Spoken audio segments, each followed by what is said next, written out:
Hello बच्चों, welcome back to the channel future and freedom. मैं सिमरन और हम लाए हैं magnetic effect of electric current का सेशन नंबर 2। ठीक है, तो इस सेशन को बहुत ही इंपॉर्टेंट है, इसको थोड़ा ध्यान से सुनना समझना। आपको लाइफ टाइम ये चीजें बहुत काम आने वाली है, वरना पूरा टाइम कैसे ना कंफ्यूज रहोगे कि क्या करना है, कैसे हो रहा है, क्यों हो रहा है। ठीक है, और ये चैप्टर जो है बोर्ड पॉइंट ऑफ व्यू से, बोर्ड एग्जाम के पॉइंट ऑफ व्यू से भी इंपॉर्टेंट होता है। तो जब आपके बोर्ड एग्जाम्स आएंगे तो उसमें भी इसकी वेटेज जो है बहुत ज्यादा रहने वाली है। तो चलिए, आज का जो हमारा टॉपिक है वो है force on a current carrying conductor place in a magnetic field. जब हम किसी भी करंट कैरिंग कंडक्टर को मैग्नेटिक फील्ड में रखते हैं तो उसके ऊपर जो फोर्स लग रहा है उसके बारे में हम इसमें पढ़ेंगे। ओके, देखिए, इससे पहले वाले सेशन में हमने पढ़ा था कि क्या होता है जब भी कोई कंडक्टर को मैं कनेक्ट करूंगी बैटरी से और मैं बैटरी ऑन करूंगी तो उसमें एक इलेक्ट्रिक फील्ड जनरेट करेगी, करंट फ्लो करेगा तो इलेक्ट्रिक फील्ड जनरेट करेगी। बट वो क्या है, वो एक मैग्नेटिक बिहेवियर भी शो करेगा। ठीक है, तो जिसको हमने इलेक्ट्रोमैग्नेटिक फील्ड के नाम से पढ़ा था। क्लियर? तो वही चीज है, अब हम उसको थोड़ा सा अपोजिट करके यानी कि उल्टा करके पढ़ेंगे। वहां पे हमने करंट पास कराया था और उसको मैग्नेटिक बिहेवियर पढ़ा था।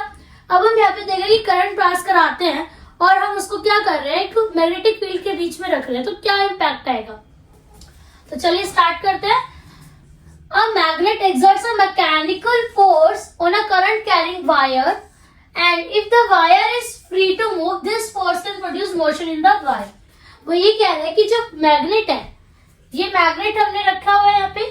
ठीक है, ये मैग्नेट क्या करेगी कि मैकेनिकल फोर्स लगाएगी करंट कैरिंग कंडक्टर पे, यानी कि करंट कैरिंग वायर पे। ये भी आप देख रहे हो वायर, और अगर ये वायर फ्री है तो मूव, यानी कि दोनों एंड से बंधी हुई नहीं है, एक ही एंड से बंधी हुई है, ये फ्री है, तो क्या होगा कि वो इसके अंदर एक मोशन प्रोड्यूस करेगी।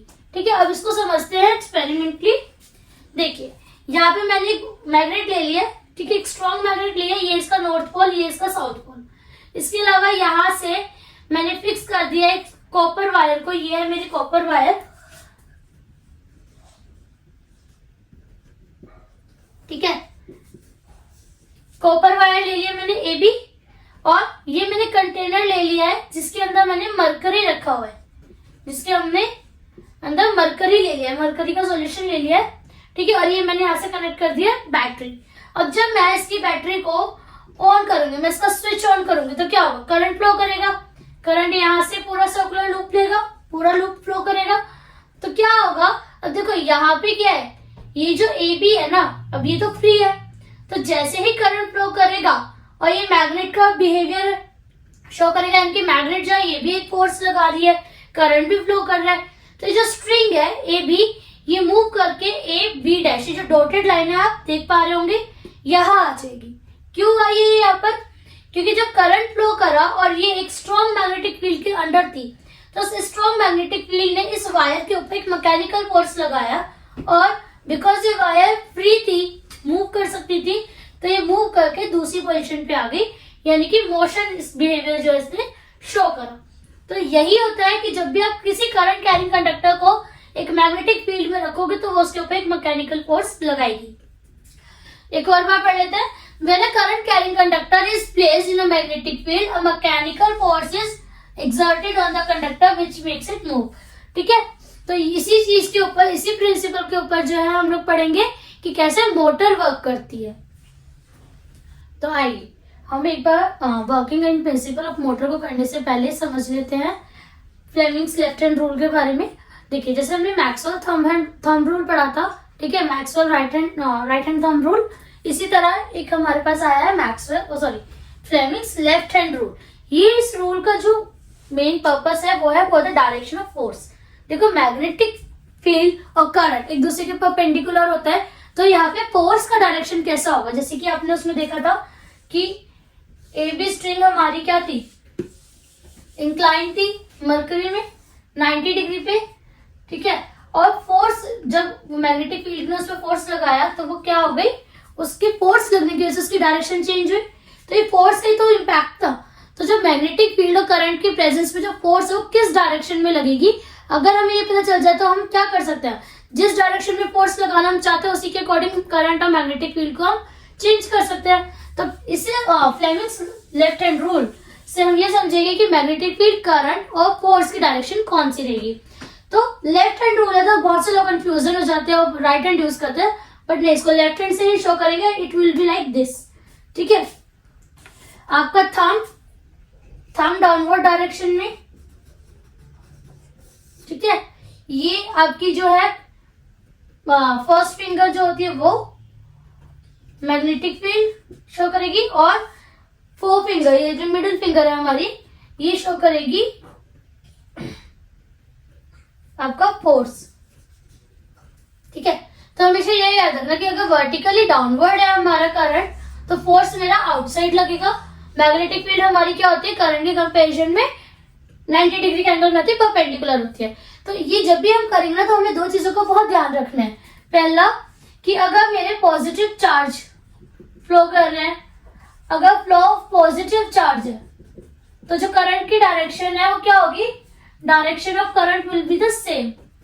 Direction of current will be same as flow of positive charge.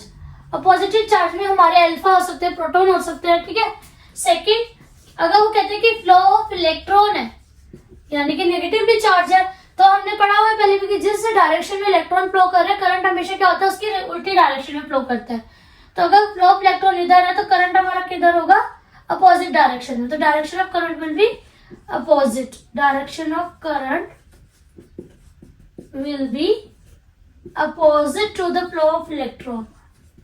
Opposite to the flow of electron. Is it clear? तो देखिए, अगर मेरा करंट अपवर्ड डायरेक्शन में है, ठीक है, तो ये रूल जो हमारा ऐसे हमने पढ़ा था. ठीक है. ये मैग्नेटिक फील्ड, ये मेरा थंब और ये फोर्स. ठीक है. अभी मेरा करंट नीचे की डायरेक्शन है, तो मेरी मैग्नेटिक फील्ड ये थी, फोर्स मेरा इधर जा रहा है. ठीक है. इसकी तरह अगर मेरा करंट अपवर्ड डायरेक्शन में है, तो क्या होगा? मैग्नेटिक फील्ड इधर, फोर्स आउटवर्ड हो जाएगा. अभी फोर्स करंट जब वर्टिकली डाउनवर्ड था, तो ये इधर जा रहा था नीचे की डायरेक्शन में. अगर मेरा करंट अपवर्ड डायरेक्शन में है, करंट अपवर्ड डायरेक्शन में है, तो जो मेरा फोर्स है, अब देखो करंट अपवर्ड है, तो इसको अपोजिट कर लिया. अगर मैं करंट अपवर्ड है, ये हो गई मेरी मैग्नेटिक फील्ड, ये हो गया मेरा फोर्स. ठीक है. Fleming's left hand rule important है बस, ताकि आप मैग्नेटिक फील्ड, फोर्स और करंट, इन तीनों की डायरेक्शंस पे इजीली वर्क कर सको, इन तीनों की डायरेक्शंस को इजीली समझ सको. ठीक है. इसके बाद हम मतलब कि बढ़ते हैं अगले टॉपिक की तरफ, जो कि हमारा principal of motor, construction and working of a motor. इस वीडियो का हमारा लास्ट टॉपिक रह गया है इलेक्ट्रिक मोटर, उसका प्रिंसिपल, वर्किंग एंड कंस्ट्रक्शन. तो देखो, सबसे पहले एक छोटा सा टॉपिक मैं बताती हूँ. Electric motor. इलेक्ट्रिक मोटर क्या है? एवरी अप्लायंसेस और every device we are using, जिसमें क्या होता है कि कन्वर्ट करता है इलेक्ट्रिकल एनर्जी को मैकेनिकल एनर्जी में, वो होता है हमारा इलेक्ट्रिक मोटर का पार्ट. ठीक है. तो कोई भी हो गया, जैसे कि आपकी मोटर हो गई, पानी की मोटर हो गई, इसके पार्ट आपकी वॉशिंग मशीन हो गई, इसके पार्ट आपका हो गया सपोज क्या कहते हैं मिक्सर हो गया आपका, कार्स में यूज होती है मोटर. ठीक है. तो इसमें क्या होता है, हम इलेक्ट्रिकल एनर्जी को कन्वर्ट करते हैं मैकेनिकल एनर्जी में. तो अभी हम पढ़ेंगे इसके बारे में डीप डिटेलिंग में, तो बहुत ध्यान से इस लेक्चर को सुनिएगा. ठीक है. तो सबसे पहले पढ़ते हैं प्रिंसिपल ऑफ अ मोटर. जो मोटर हम यूज करते हैं वो किस प्रिंसिपल पे बेस है, वो कैसे वर्क करती है? A motor works on a principal that when a rectangular coil is placed in a magnetic field and current is pass through it, a force acts on coil which rotates continuously. अभी इससे पहले वाले topic में मैंने आपको बताया था कि किस तरीके से क्या है फ्लेमिंग का जो रूल था, लेफ्ट हैंड रूल, उसके बारे में बताया था ना, कि कैसे ये करंट, मैग्नेटिक फील्ड और फोर्स की डायरेक्शन होती है. अगर कोई भी ऑब्जेक्ट को हम कोई भी करंट कैरिंग कंडक्टर को एक स्ट्रॉन्ग मैग्नेटिक फील्ड में रखते हैं, तो उसमें एक मैकेनिकल फोर्स एक्सर्ट होता है. बस वही मैकेनिकल फोर्स क्या करता है, उसको कंटिन्यूअसली रोटेट करने में, मोटर को कंटिन्यूअसली मूव करने में मदद करता है. ठीक है. तो चलिए, ये तो प्रिंसिपल.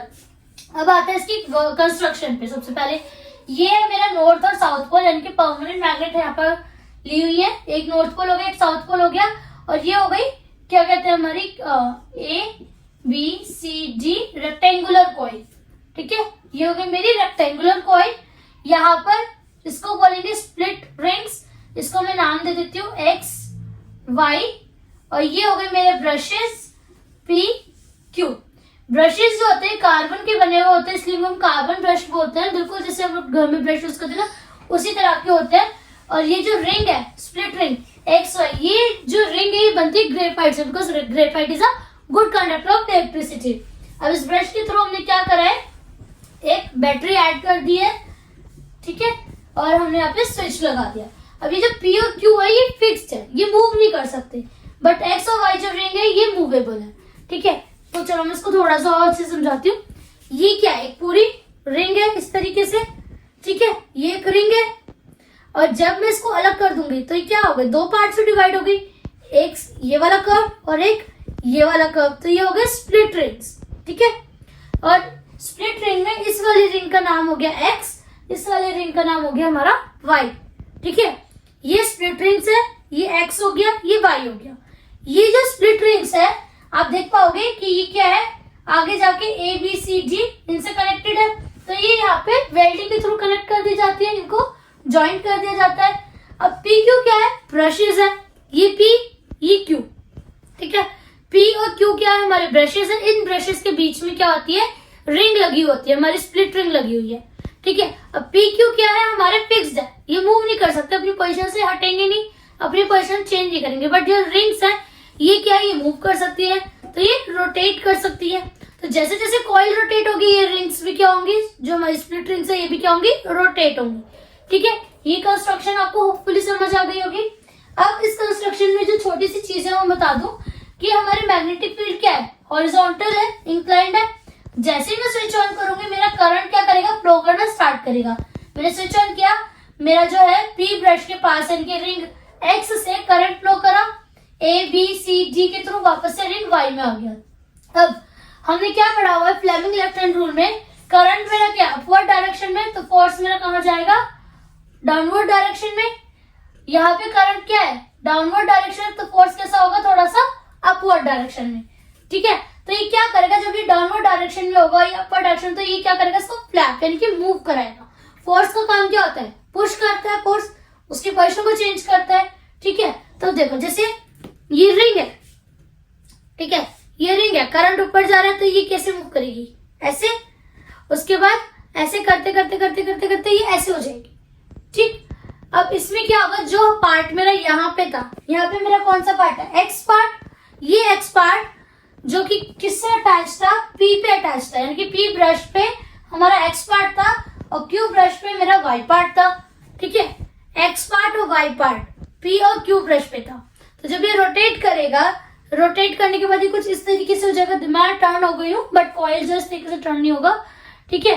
अब क्या हो गया, जब ये रोटेट करेगा तो मैं मान लू उसको कि जो मेरा Q पार्ट है, सॉरी ये P और ये है मेरी Q ब्रश, यहाँ पे पहले X था, यहाँ Y था, और जब ये पूरा रोटेट कर गया तो यहाँ पे Y हो गया, यहाँ पे X हो गया, ठीक है। अब आप क्या करेंगे, अब क्या होगा कि जब ये रोटेट होगा तो ये भी क्या होगी, कॉइल भी मूव करेगी, ठीक है। तो इसकी जो डायरेक्शन ऑफ रोटेशन है वो ऐसी है, एंटी क्लॉकवाइज, मैं मेंशन कर देती हूँ, इसकी जो डायरेक्शन है वो एंटी क्लॉकवाइज है। तो क्या होगा, जब ये ऐसे मूव करेगी, यानी कि ये वाला फोर्स इधर जाएगा, ये नीचे आएगा। सपोज ये मेरी कॉइल है, ठीक है, ये मेरी कॉइल है और ये CD है, मैं मेंशन भी कर देती हूँ इस पे, ठीक है। सपोज ये CD A B, ये फोर्स लगाएगी नीचे की तरफ, ये फोर्स लगाएगी ऊपर की तरफ, क्योंकि इसमें करंट जा रहा है डाउनवर्ड, इसमें करंट जा रहा है अपवर्ड, ठीक। ये मेरा कॉइल है, अब जैसे ही ये रोटेट करेगी तो डायरेक्शन ऑफ रोटेशन क्या है, एंटी क्लॉकवाइज, तो ये नीचे की तरफ फोर्स लगाएगी, ये ऊपर की तरफ, तो जब ये ऊपर की तरफ लगाएगी, ये नीचे की तरफ लगाएगी, तो ये फ्लिप कर जाएगा, ठीक है। अब जो CD था, जो मेरा CD इधर था वो कहाँ आ गया, इस साइड आ गया, और जो मेरा AB इस साइड था वो कहाँ आ गया, इस साइड आ गया। इनके दोनों क्या हो गए, चेंज हो गए, आपस में इंटरचेंज हो गए। अब जब इंटरचेंज हुए तो सेल और ये जो ब्रशेज है तो फिक्स है।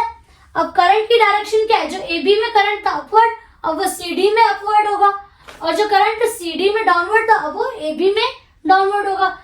अगर करंट डाउनवर्ड है और यहाँ अपवर्ड है, यानी कि यहाँ पे अपवर्ड है करंट और यहाँ पे करंट डाउनवर्ड है, तो दोबारा से क्या होगा, सेम फोर्स लगेगा, ये दोबारा से फ्लिप करेगा, और इस तरह से क्या होगा, ये कंटिन्यूअसली फ्लिप करता रहेगा। और वी विल से कि जो रोटेशन है वो कंटिन्यूअसली होती रहेगी। ठीक है, अब करंट पास करने से जो स्ट्रॉन्ग कैरिंग कंडक्टर है, ठीक है, यानी कि जो आपका करंट कैरिंग कंडक्टर है, जब हमने करंट पास किया तो जो हमारी रेक्टेंगुलर कॉइल थी current carrying conductor, magnetic field की प्रेजेंस में क्या करेगा, फोर्स लगने की वजह से बार बार रोटेट करेगा, और जब ये बार बार रोटेट करेगा तो जिसकी इलेक्ट्रिकल एनर्जी है वो मैकेनिकल में कन्वर्ट होती जाएगी, and this is how electric motor works. तो जो बार बार रोटेट करते हैं उसी से तो हमारी एनर्जी जो है वो क्या होती है, कन्वर्ट होकर यूज होती है, यूटिलाइज हो रही है। ठीक है, सो ये था हमारा principal of motor working and the construction of motor. इसी तरह की और वीडियोस को देखने के लिए चैनल को सब्सक्राइब करें, वीडियो को लाइक करें, शेयर करें। मिलते हैं आपसे अगले सेशन में इसके आगे वाले पार्ट के साथ। ठीक है, till then bye bye, have a good day.